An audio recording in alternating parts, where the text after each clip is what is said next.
from the city as the protests continue tonight. Also on programme, don't book your summer holidays just yet. The government gives a strong hint breaks abroad may be unlikely. The developing story tonight fears the EU is preparing to block the export of vaccines to the UK. Plus, Get to that, and it's headed into the back. Leicester beat Man United to get through to the semi-finals of the FA Cup for the first time in almost 40 years.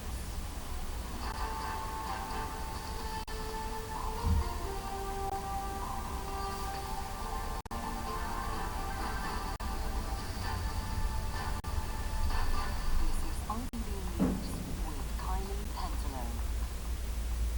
Good evening. A demonstration in Bristol against plans to give police more powers to deal with protests has erupted into violence tonight. Officers have been injured as the protesters scaled a police station, set alight a van and threw missiles and fireworks into the crowd. Thousands had gathered in the city earlier in the day peacefully, but as night fell, the protests turned violent and riot police were deployed. Tonight, the Home Secretary condemned the violence. Priti Patel tweeted, "Thuggery and disorder by a minority will never be tolerated." Mark McQuillan has our report. Should urge them not to come, but they did in their thousands. Kill the bill, they had chanted. That's in relation to a plan to give police more powers over protests. But after a peaceful march, this one in Bristol escalated through the evening, as some clashed with officers, while others exerted anger and frustration in other ways. Graffiti was sprayed, and officers confronted as they battled to defuse the situation. But some weren't going to go quietly, with fireworks thrown and police vans set on fire. While a group scaled the police station in the city centre, and some appeared to try and gain access to it by force. Tonight's scenes have been widely condemned, and for the majority who have demonstrated peacefully, it will be the actions of a minority that will be remembered, highlighting the serious challenges police face whilst tackling their daily duties. Mark McQuillan, ITV News. Well, our West of England correspondent Rupert Evelyn is in Bristol tonight. So Rupert, what's the situation there now? Well, Bristol is in a lockdown tonight. The centre of Bristol is in a lockdown of a different type. The police are here now in force. There is a very tense atmosphere. It's not quite the scenes, of course, that we've seen from a few hours ago. You sense that there is a spark lit again here at any point. The smell in the air of those burnt out police vehicles that still hangs around. There are quite a few hundred people here. Occasionally bottles are still being targeted towards the police. So as it stands at the moment, we've got what I would describe as an on-edge atmosphere right here in the heart of Bristol. It feels like this thing could set off again at any time, but of course the police are in now numbers in force, and they're in for the long haul. Rupert, what do you know about any injuries to police officers there? Well, Haven and Somerset police put out a statement just half an hour ago in which they told us that one police officer has suffered a broken arm, another has suffered broken ribs. Both of them have been taken to hospital. We're not aware of any more injuries than that. Of course, with that level of violence has been condemned both here in the city and around the United Kingdom tonight. The Home Secretary, Priti Patel, said the scenes here in Bristol are unacceptable.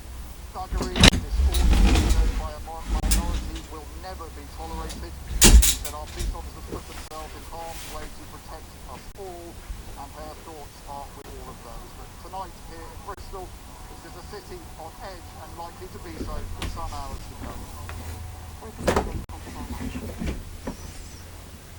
That Next tonight, the government has given its strongest hint yet that holidays abroad this summer may be in doubt. The Defence Secretary said a new wave of coronavirus cases on the continent, along with concerns about travellers bringing back new variants, is worrying, and urged everyone to be patient until a review into when they'll be allowed is published. And there are fears tonight the EU is preparing to block the export of vaccines to the UK. We'll have more on that in a moment. First is our political correspondent Carl Dillon on the caution over trips abroad. If you dream of sand dunes and salty air, well, they might have to be British this year because it's far from certain that the government task force looking at foreign travel will allow holidays anywhere warmer this summer. What we don't want is all our hard work, whether you're an NHS staff or the taxpayer or the rest of the country, trying to keep on top of this pandemic, is undermined by a new variant getting imported because we lifted too quickly. So it's too early to say whether they will be allowed. Let's see how these task force reports in April. And it would be unwise to put a holiday now. I am booked a holiday, and I would recommend that as much as the temptation is massive to want to have a holiday, and we all want a holiday afterwards, I think I'd say first and foremost that I would urge, let's wait to see where you get in April, May, and then we can reflect on it. The Government Travel Task Force will report on the 12th of April, but the earliest any international holidays will be allowed is the 17th of May. Domestic restrictions in England could all be lifted by June the 21st, and some travel companies say it is safe to book now.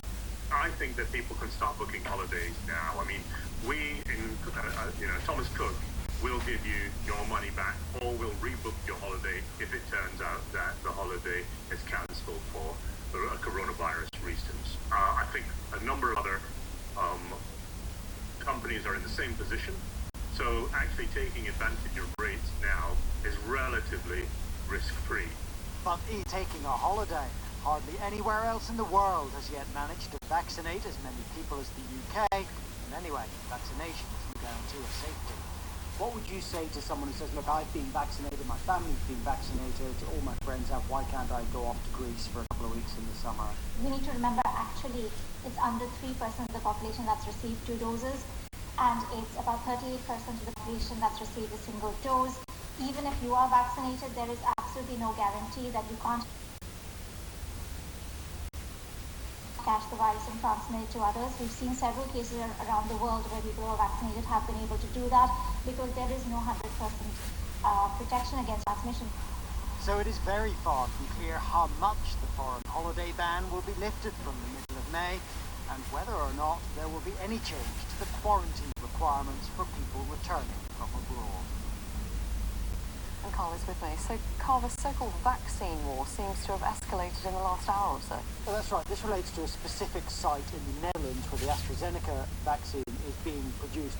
And according to Financial Times, the European Union is considering blocking exports of the vaccine from that site to the UK. Now, this comes off the back of the Commission President, Ursula von der Leyen, saying that a ban was possible and that AstraZeneca needed to fulfill its contract with the EU before exporting to other countries, basically meaning the UK.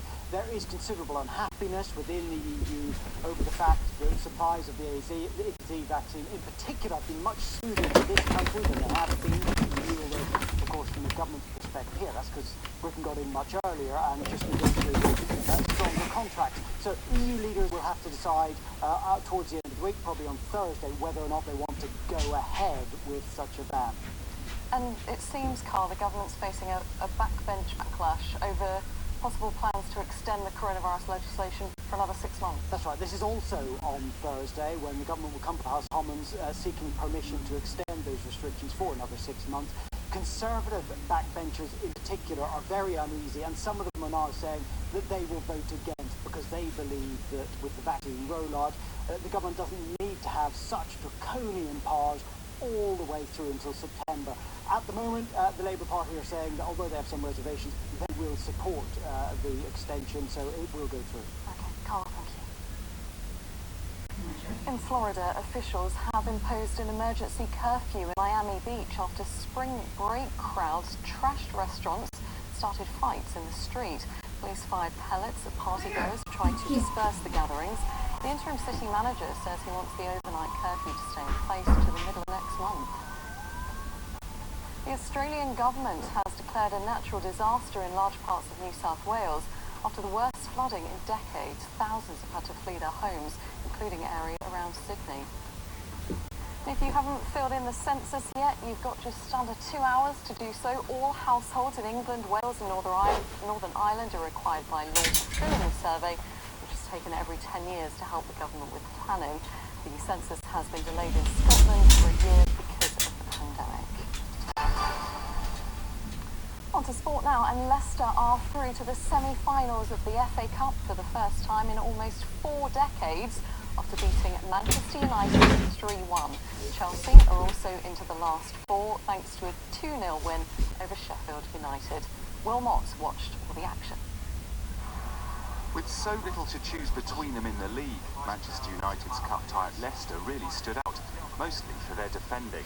Fred with a very unwanted early assist. Kelechi Iheanacho, the grateful recipient. United did find a way back in, the precision of Paul Pogba's cross, matched by Mason Greenwood's finish. The United defence was still in generous mood after half-time. Yuri Tielemans given plenty of space and time to pick his spot. Leicester's third came from Iheanacho again, unchallenged but uncompromising at the back post. They'll meet Southampton in their first FA Cup semi-final. After the season they've had, Sheffield United were looking for some escapism at Stamford Bridge. Unfortunately, Oliver Norwood's outstretched leg soon brought them back to reality. Chelsea having conceded at home in over 10 hours of football. Midway through the second half, David McGoldrick incredibly kept that record intact. Hakim Ziyech showed them how it's done when you make it 2 in injury time. Manchester City await Chelsea in the last 4. Will Mott, ITV News. That's it from me and all of the weekend team for now. The weather forecast is coming up next for the coming week. But for now, enjoy the rest of the evening. Good night.